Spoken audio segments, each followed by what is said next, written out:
Hello and welcome to Washington Talk. I'm Eun Cho. The United States, for the first time in 2 years, requested a UN Security Council meeting on North Korea's provocations. North Korea criticized this move and emphasized it has nothing to lose. Today we find out whether North Korea has nothing to lose or has everything to lose.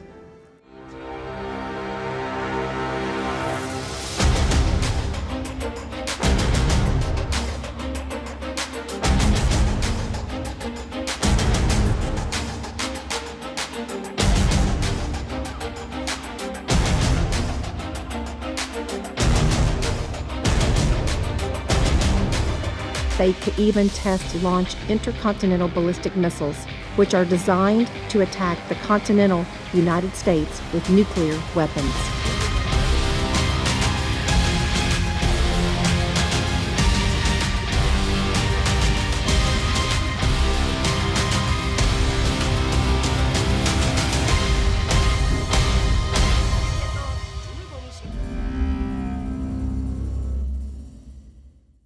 In the studio with me today, Mr. Frank Jannuzi, president of the Mansfield Foundation and former advisor to the Senate Foreign Relations Committee.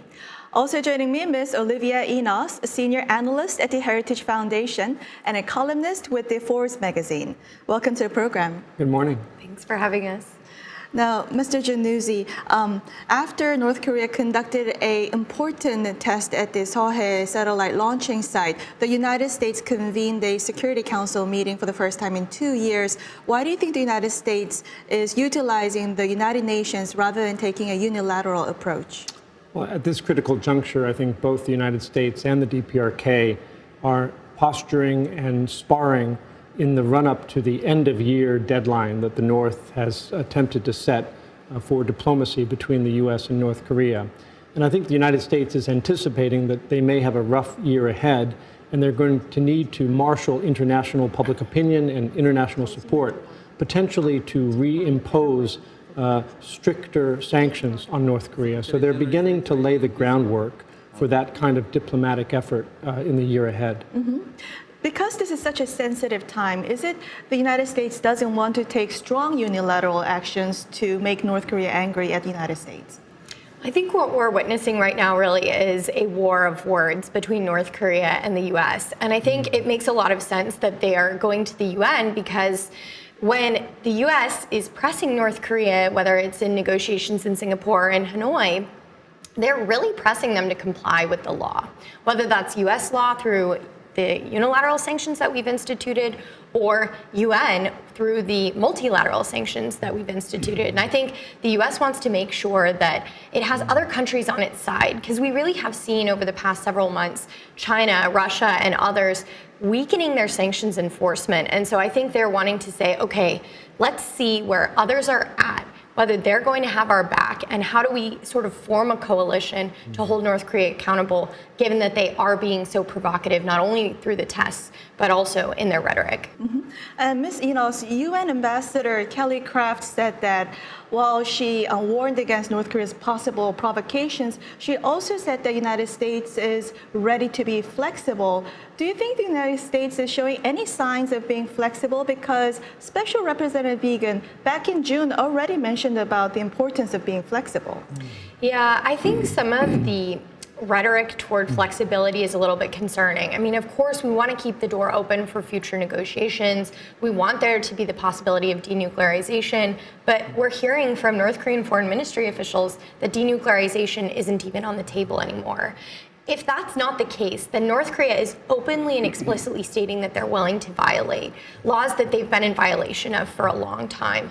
And one of my big fears heading into the new year is that they've used this time when negotiations were ongoing to really firm up and continue to develop their nuclear program. And so, I mean, we can never predict the future. We don't have, a glass ball to look into and say, okay, here's what the future is going to be. But I think a lot of folks are worried that they really have been improving and taking this extra time where maybe the U.S. has been a little bit more lax. We haven't seen as strong of a commitment to maximum pressure, whether that's maximum pressure in the sanctions context, or even the willingness to be critical on human rights grounds. There's really been this sort of weakening of the overall stance. And I think this is something that U.S. officials should avoid while still trying to maintain the door open to those continuing talks. And Mr. Jannuzi, you recently met with a Special Representative Beacon, so maybe you have a better interpretation onto what he's saying by showing flexibility. Well, I don't know if it's any better,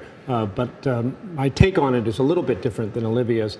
I think the flexibility stance of the United States can be boiled down to the expression that the DPRK doesn't need to do everything before the United States does something in response to those North Korean steps toward denuclearization.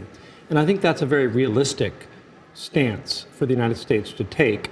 Under the best circumstances, it would still require the United States and the international community several years to accomplish denuclearization of North Korea.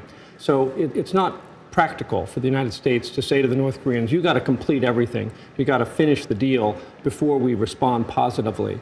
I do share Olivia's concern that if the United States softens our opposition to North Korea's human rights practices, if we signal to the North Koreans that they don't need to make other changes to accommodate the international norms that they are violating on a daily basis, that somehow we will overlook that. I think that would be a mistake.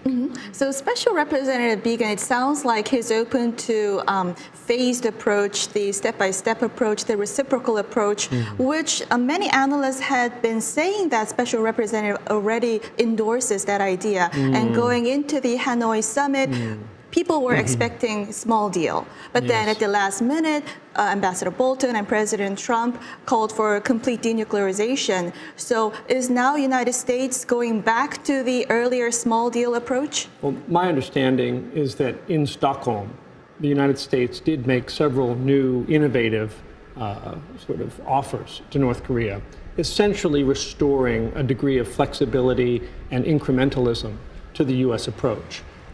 Whether this reflects President Trump rethinking his hard line in Hanoi, I'm not sure.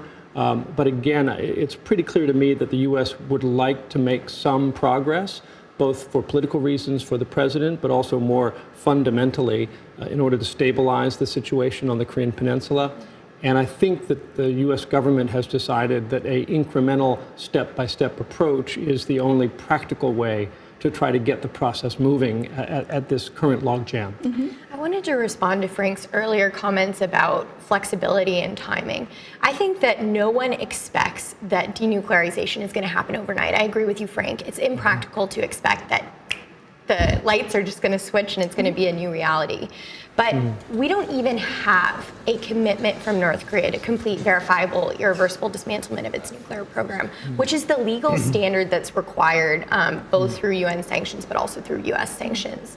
And I think that you have to get that starting point right, that foundation, in order to be able to build on that productively. And so when I hear flexibility from Steve Biegun, it makes me worry that we're moving away from that legally required standard, and that makes me very concerned. Many people are actually raising the possibility that U.S. may be going for a small deal before the end of the year. And I think Ms. Enos is raising concerns over that idea. And Ms. Enos, it appears the U.S. is out for a very flexible approach, but North Korea is shutting down on all the opportunities to talk with the United States. Why do you think is that? I mean, I think that North Korea may be recognizing that it had the time during the negotiation process to really continue to develop its program. And I think they may be sort of taking stock of that and saying, it really doesn't matter anymore whether or not the international community recognizes us as a nuclear state or not. And I think they may continue business as usual. They may actually see the status quo, while not ideal, and certainly not ideal for the people of North Korea, many of whom are having food insecurity issues. There's 80,000 to 120,000 individuals inside those political prison camps. This status quo is untenable for the North Korean people. But for the regime that continues to enrich itself through evading sanctions and otherwise, this status quo is somewhat acceptable. So on Ms. Enos's point about the status quo, that kind of develops into this North Korea's rhetoric these days that it has nothing to lose. What do you make of it? Well, they have a lot to lose. The North Korean economy is muddling through. But North Korea cannot accomplish any of its long-term objectives in terms of modernization and economic growth and prosperity and strength absent a relief from these international sanctions. Moreover, the regime itself and their security is not guaranteed as long as there is a state of war between the United States and North Korea. The North Korean leadership itself is threatened. So they have a lot to lose. But they're posturing. They're trying to say to the United States, we will not be bullied. So, Ms. Enos, what is your take that North Korea has nothing to lose? I think that North Korea, like Frank, I agree, has quite a lot to lose. And I think it's not just merely international legitimacy, which I do think was one of the original draws for Kim Jong-un to come to the summit in Singapore, to come to the table in Hanoi. I think that they have a lot to lose because if they do want to be seen as a legitimate leader on the international stage, and if they do want to start enjoying some of the prosperity that is involved in being a normal part of the international system, they have to denuclearize and they have to stop this rhetoric that is overly aggressive toward the rest of the international community. Is this the best chance that North Korea can get, the alignment of leaders in South Korea and the United States? I think that's always a tricky one to argue with. I mean, you can never predict who will be president in the future, either in South Korea or here in the US. I will say that the door is more open to negotiations now than I would anticipate being under a different administration. And obviously, we don't know what's going to happen in 2020. But all that being said, I think that North Korea could continue with its provocations, could continue with its negative activities for a long time. People have been predicting that North Korea is going to collapse for a very long time, and it hasn't. It's remained resilient. And a lot of that has to do with the fact that the North Korean leadership is incredibly corrupt and has been able to evade the international system for a really, really long time. Right. Mr. Jannuzi, so North Korea said that the UN Security Council meeting decisively helped us make a definitive decision on what way to choose, talking about the new way. So does it mean that North Korea has now come to a conclusion to make a major provocation in the new year? Well, most likely what it means is that North Korea already is essentially closing the door on the Trump administration, at least in their first term. If Trump wins a second term, they will inevitably have to reopen that diplomacy door. But for now, they seem to be resigned to a year ahead, which is going to be one of tit-for-tat actions, provocations, if you want to call them that. But one way or another, North Korea is already beginning to posture about who is to blame for the collapse of negotiations with the United States. And they're basically saying to the international community, we didn't do it. You know, they're trying to attribute the responsibility onto President Trump's shoulders. I think that's unfair. I think the Trump administration has held the door open as long as they possibly can for diplomacy to North Korea. And I think it's North Korea that essentially has been unresponsive. And Ms. Enos, what do you make of it that President Trump recently said that he did not believe Chairman Kim wished to interfere with the U.S. elections? Well, just really quickly, I think what we're going to see at the start of 2020 is a return to business as usual prior to the Singapore summit, prior to the Hanoi summit. But I think what makes it more pernicious in 2020 is not necessarily that North Korea is going to pull out the big guns or do anything that would be virtually suicidal if they were to try an attack on the U.S. or I would say even a more major attack on South Korean territory. What worries me right now at this moment is that the Trump administration has not done a good job of alliance management.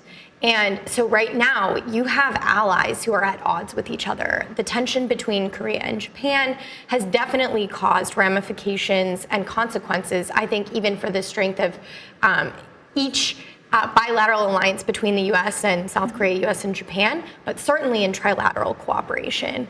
And if we're heading for greater provocations on the Korean Peninsula, that makes me extraordinarily worried.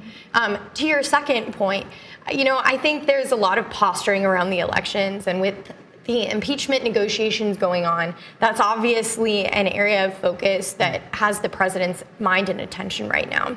That's also worrisome because it means that his mind isn't focused on some of the major foreign policy threats that are ahead. And so I think we're going to have to watch very closely to see how all of this unfolds in 2020.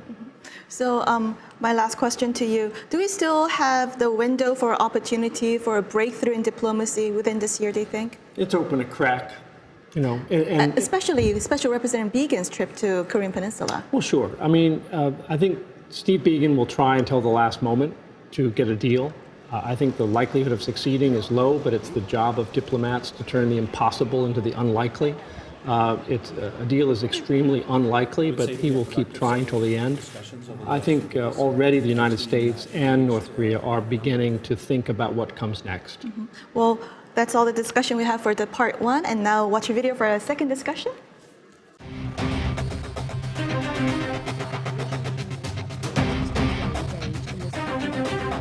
We should not forget the suffering of the North Korean people. The human rights situation in North Korea is disturbing.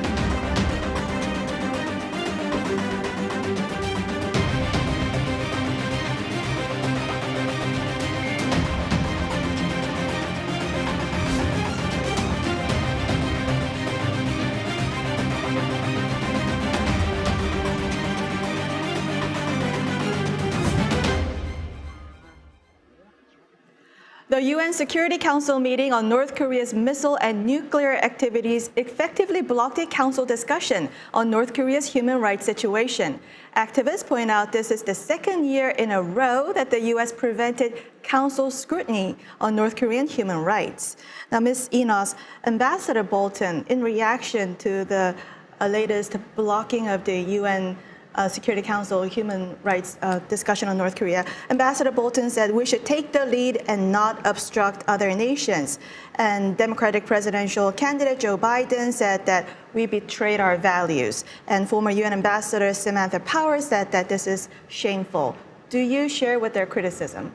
I think it's a huge mistake to leave human rights issues off the table when we're talking about North Korea.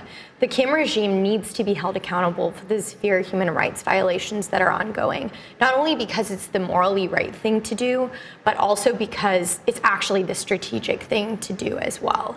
I believe that North Korea's nuclear and missile programs, its chemical and biological weapons programs, wouldn't be what they are today without them either being tested on vulnerable populations there or using the labor of North Koreans inside, in particular, the political prison camps that are allegedly used toward that program.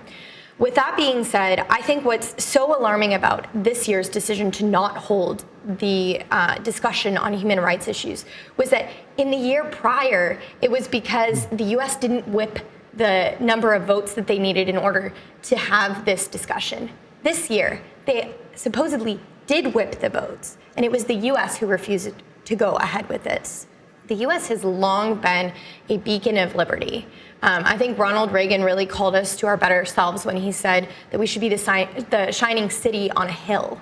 And I think this is really a betrayal of those values to not go forward with a discussion like this. Mm-hmm. And Mr. Jannuzi, you are Deputy Executive Director of Amnesty. What is your take on the latest decision? For the human rights commitment of the United States to be credible, it has to be consistent and endurable. You don't turn it on and off to suit the timelines of a particular international negotiation. And in this case, to essentially pull the rug out from under the international community's scrutiny of North Korea's human rights activities is especially wrong-headed because it's based on the false premise that somehow this will make the North Koreans more amenable to the U.S.-North Korean denuclearization talks. It won't. They will perceive it as a sign of weakness and insincerity in terms of our commitment to the human rights issue, and they won't reward us for it at all. And it's also based, I think, on another false assumption, that the North Koreans are so thin-skinned that if we were to criticize their human rights record, that they're going to fold their tent and go home and not participate in negotiations for peace and denuclearization. The track record shows that this is incorrect. The North Koreans are perfectly able to absorb the criticism and proceed with talks. On the contrary, Ms. Enos, Isn't North Korea very sensitive about the criticism, especially when it comes to its human rights? UN Ambassador Kim Sung circulated a letter to the UN Security Council members. What is your take? I mean, I think actually the negotiations process leading up to Singapore demonstrated that North Korea can handle the raising of human rights abuses. And the examples that I would point to are the return of the 3 Americans, but also even talking about some of the return of the American remains. I think we need to transition from solely focusing on American lives, those who are detained. Obviously, that's a priority of the US government, to also focusing on the human rights violations against the North Korean people themselves. And I think we did see strong rhetorical commitment by the president and also others in the administration prior to Singapore, especially after the return of Otto Warmbier. But you still saw North Korea coming to the table for negotiations. That's why I believe that these issues can be raised in tandem. I just think that there is a prevalent view in Washington, especially among diplomats, that bringing up human rights issues will somehow obstruct our ability to make diplomatic progress in other arenas. And I think this has been proved false time and time again.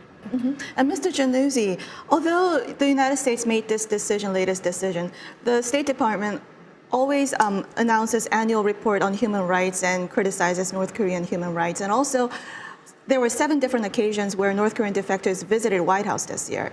So isn't it disputable that the United States is somehow sidelining the human rights issue for the sake of denuclearization negotiation? Well, I think the decision just made to yank the UN Security Council discussion of human rights says everything you need to know. But if you weren't convinced that this administration is not being sufficiently consistent in their commitment to human rights, you need to look no further than the failure to appoint a U.S. ambassador for North Korean human rights issues. That post has been vacant since the beginning of the Trump administration. So you've had 3 years with an essential vacancy, the person that's supposed to be in charge of that dialogue. But what I hear is that actually the special representative for North Korea actually assumes the role of the North Korean human rights ambassador. Isn't that enough? It's not enough, and I have no evidence or reason to believe that human rights issues have been prominent in any of the dialogue with North Korea over the last 3 years. So, Ms. Enos, the latest decision for the United States to not hold the human rights meeting, that could be interpreted as appeasing North Korea. So these actions of appeasing North Korea, did it bring about any progress in denuclearization talks? I mean, I think that kind of remains to be seen, but I don't think that this was the right gesture to make if you were trying to keep the door open. And in fact, I think there's been other ways in which certain human rights or humanitarian issues have been politicized unnecessarily for the sake of keeping the door open. For example, Special Representative Began has often said that humanitarian aid was something that was on the table in sort of a small deal. Humanitarian aid isn't supposed to be politicized. It's either given or it's not given. It's either effective or it's not effective. And I think the politicization of an issue like this is really a shame, because I think U.S. advocacy of human rights needs to be, as Frank said earlier, consistent in order for it to be effective. And so I think that we need to see a stronger commitment, not only rhetorically, but also in action. We'll have to leave it here and now move on to our next segment. Now time for the photo moment, time to look at an interesting North Korea picture. Today we have a photo of Samjiyon, a newly opened mountain resort in North Korea. North Korea called this place an epitome of modern civilization and the self-reliance policy. Chairman Kim started developing Samjiyon in 2013 and newly constructed sports and cultural facilities, hotels, and hospitals. Frank? Well, you know, when Myanmar opened to the world, one of the reasons they did so was because the sons and daughters of the elite were deprived all of the sort of luxury experiences that other sons and daughters of elite people in Asia can enjoy. And this whole resort speaks to the commitment of Kim Jong-un to catering not to the needs of the ordinary North Korean people, but to the elite. And the elite want playgrounds. And so this is a playground for the elite. And it says a lot about where the North Koreans are prioritizing their investments. Olivia? I totally agree with Frank. For me, I just think of how there must have been a lot of sanctions evasion involved in order to put this in place and to have so many luxury goods, luxury products that are no doubt sold here. And it just makes me think that there needs to be a commitment to maximum pressure, not only for a denuclearization purpose, but for the North Korean people, that the human rights elements of the sanctions that are mandated by law should be enforced as well. Well, that's all the time we have for this week. Mr. Jannuzi, Ms. Enos, thank you for joining us. Thank Thank you so much. Thank you. And this was Washington Talk from the Voice of America, and I'm Eun-jung Cho. Join us next week for more analysis on North Korea.